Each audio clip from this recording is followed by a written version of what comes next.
So this course uses the Python programming language throughout it, so the first thing we need to do is make sure you have a Python development environment set up on your personal computer. So I'm going to walk you through installing a package called nthought Canopy, which has both the development environment and all the Python packages you need pre-installed. Makes life really easy. But if you already know Python, you might have an existing Python environment already on your PC. And if you want to keep using it, maybe you can.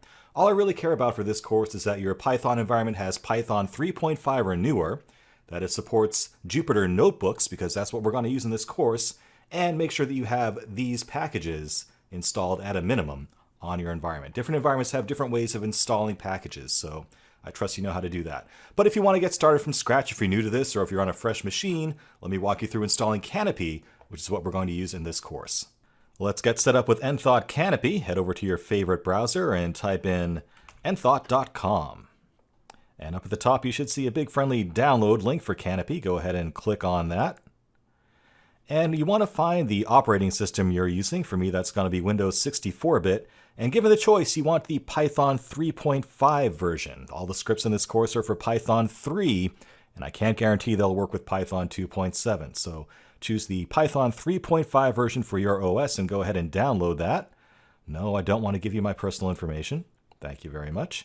And 400 megabytes later-ish, that will come down and we can run the installer, which is nothing too fancy. All right, that's downloaded, so I'm going to go ahead and open up the installer and run it.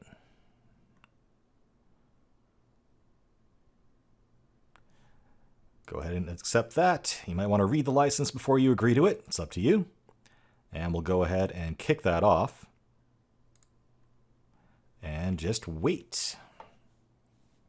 Go ahead and hit pause if you'd like to. I'm going to go ahead and fast forward this video a bit to get to the interesting part.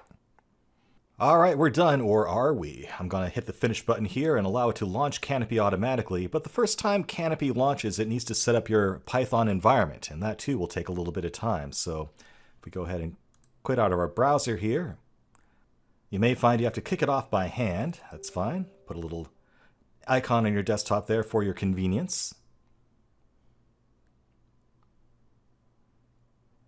And up it comes. And you can see that it does need to set up the Python environment itself, and this will take a minute or two. So again, hit pause if you want to wait for that, and we'll come back when that's done. All right, once we're done, you should get a screen that looks like this appear. It says Welcome to Canopy and a bunch of big friendly buttons here. The beautiful thing is that pretty much everything you need for this course comes pre-installed with nthought Canopy. That's why I recommend using it. Just one more thing we need to set up. So go ahead and click the Editor button here. And you should get a scene like this. And if you click down to this bottom window, I just want you to type in !pip install py.plus, just like that. And that's going to install an extra module that we need when we get to talking about decision trees, for actually rendering those decision trees. So go ahead and kick that off, and it should come back that says it's successfully installed, and voila, you have everything you need now to get started.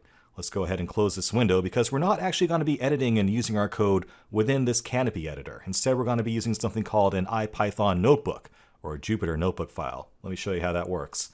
So go ahead and close this window and open up the window that you actually save the course materials into. Should look a little bit something like this.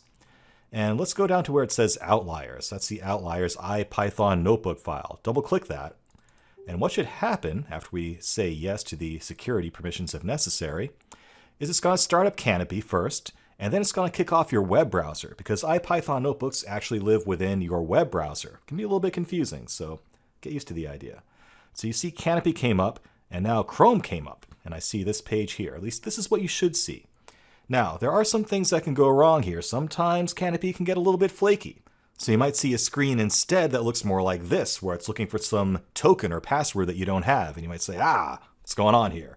Or you might see a screen like this, where it says it can't connect at all. Both of these are just random quirks. Sometimes things just don't start up in the right order, or they don't start up in time on your PC. And it's okay, don't panic. If you see a screen like that, all you have to do is go back and try to open that file a second time. Sometimes it takes 2 or 3 tries to actually get it loaded up properly, but if you do it a couple of times, it should pop up eventually. And this is what you should be seeing. Cool, you got everything set up. Let's party. Awesome, so at this point you have everything you need to get started in this course. We have all the data you need, all the scripts, and the development environment for Python and Python notebooks. So let's rock and roll. Up next, we're going to do a little crash course on Python itself. And even if you're familiar with Python, it might be a good little refresher, so you might want to watch it regardless. Let's dive in and learn Python. Hey, Frank Kane here from the Sundog Education Course Recording Studio. Now, depending on what platform you're watching this course on, you might be prompted for a review of it right after this lecture or maybe the next one. And I hope you're enjoying it so far, but if you need more time to really form an opinion, there should be a little Ask Me Later button on there too. So if you're not sure about this course yet and you want to give it some more time, feel free to hit that, and they'll prompt you for a review later on in the course where you'll have more of it under your belt to form an opinion with. Really important to me that you leave an honest and well-informed review of this course because reviews are really critical to instructors like me who make their livelihood off of this stuff. Anyhow, I hope you've enjoyed what you've seen so far, and let's just keep on going.